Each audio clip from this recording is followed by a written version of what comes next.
首先喺呢度咧就 Happy Mother's Day 啊，各位。話說咧有一位父親啊，佢唯一一個女咧，就喺17歲嘅時間咧，因為病就死咗啦。呢個可以講得係呢個父親一生之中最黑暗嘅日子。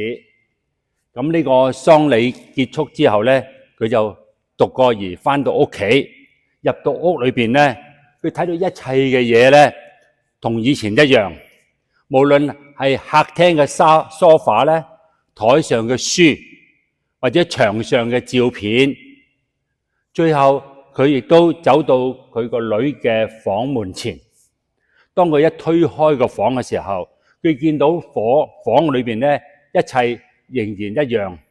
嗰啲衣服咧都係整整齊齊咁掛喺個櫃裏邊，而嗰啲書咧亦都好整齊放喺個台上邊，而牆上咧亦都貼住呢個女最喜歡嗰啲嘅照片啊！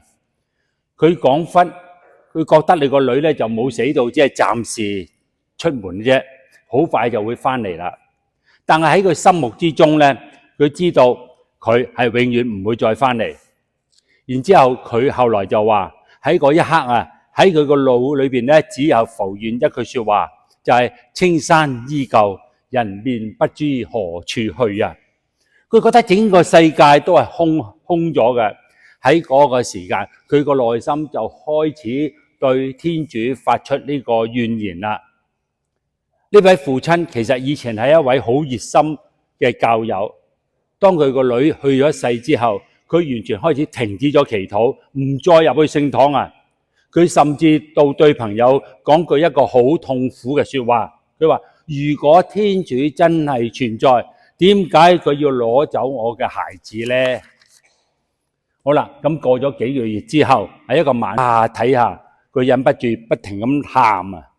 就喺呢個時間，佢第一次開口對天主講話：主啊，如果你真係存在，你而家去咗邊度啊？究竟間房依然係好寧靜，冇任何嘅聲音，亦都冇任何嘅奇蹟。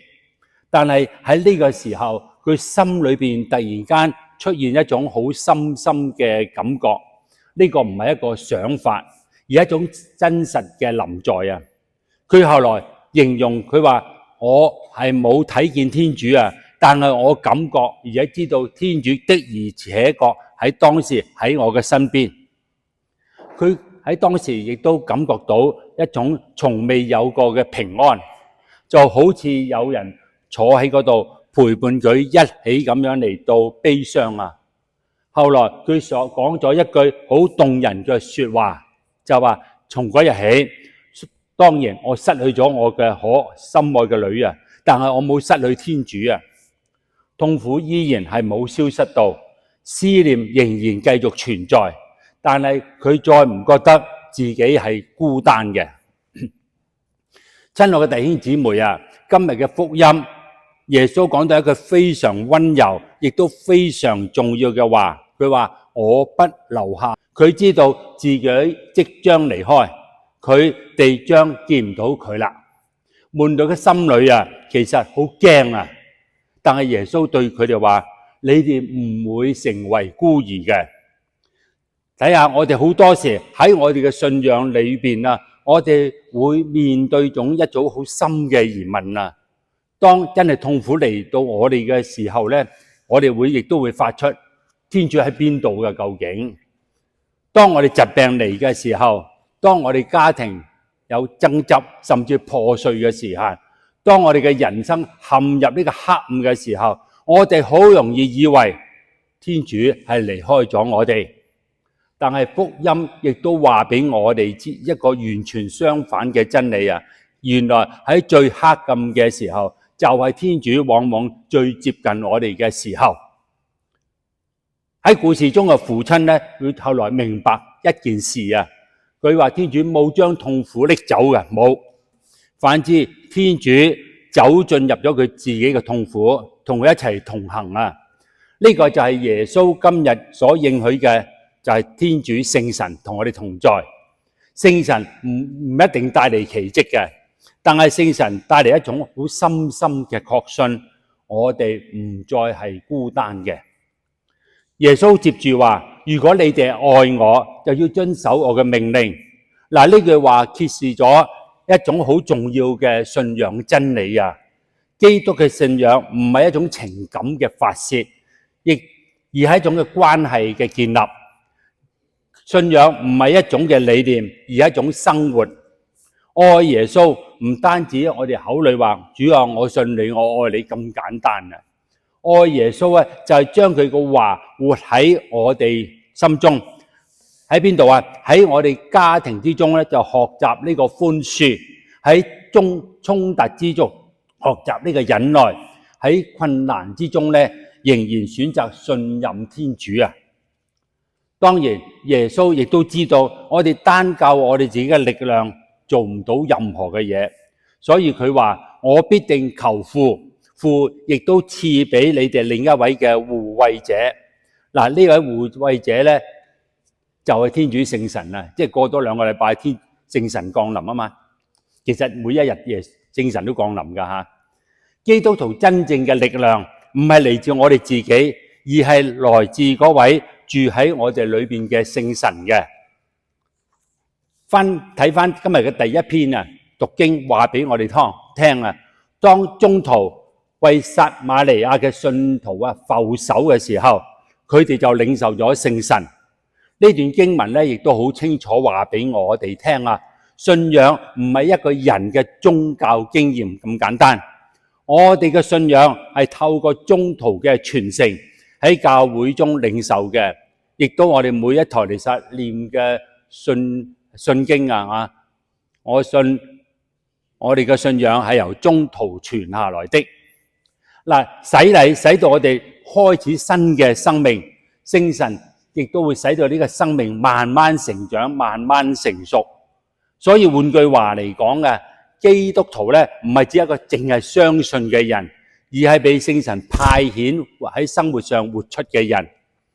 跟住第二篇讀經咧，伯多祿宗徒話：要咩？我哋要時時準備答覆任何詢問你哋心中希望嘅人。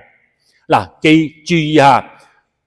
聖伯多祿冇話你哋要準備用好多嘅理論同佢辯論過，佢講嘅只係話，當人睇到你哋嘅希望嘅時候，亦都就係話福傳好多時候唔係從講道開始，唔係從辯論開始，而係從我哋教友嘅生活開始。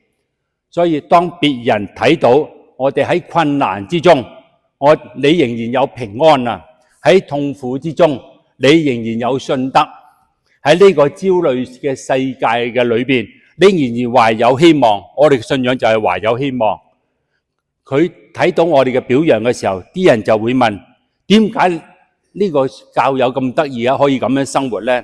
嗱，呢個時候正正就係你生命本身嘅信仰，亦都我哋講要揾得第4本福音啦。今日嘅3篇讀經，其實喺度回答一個好深嘅人生問題啊！耶穌唔喺我哋跟前，咁我哋點樣生活呢？答案有3：第一，我哋能夠喺愛中生活；第二，我哋喺聖神之中生活；第三，最緊要嘅呢，我哋喺希望之中嘅生活。因為耶穌話過：我活着，你哋亦都要活着。所以每個主日翻嚟聽彌撒，我哋領受聖體呢，就同耶穌一齊死亡。跟住同耶穌一齊活着㗎，呢個好緊要。嗱，喺呢個世界裏邊啊，好多人其實最驚嘅一件事係乜嘢啊？就係孤單啊 ，loneliness。人可以承受好多痛苦啊，人可以承受好多困難，但係最難承受嘅就係你覺得自己係孤單啊，冇人去理你啊。但係耶穌今日親口對我哋講話：我不留下你們為孤兒。呢句說話唔係一個比喻嚟㗎，唔係得咁講嘅，就好似主耶穌喺最後晚餐嘅時候所講嘅說話：這是我的身體，這是我的血一樣，唔係比喻，係實際嘅，係一個應許嚟嘅。因為耶穌冇離開我哋，佢只係用另一個方式喺聖神之內同我哋同在。聖神住喺我哋嘅心中，喺我哋嘅祈禱嘅時候陪伴我哋，喺我哋最軟弱嘅時候扶持我哋，喺我哋痛苦嘅時候安慰我哋，使到我哋唔會再孤單啊！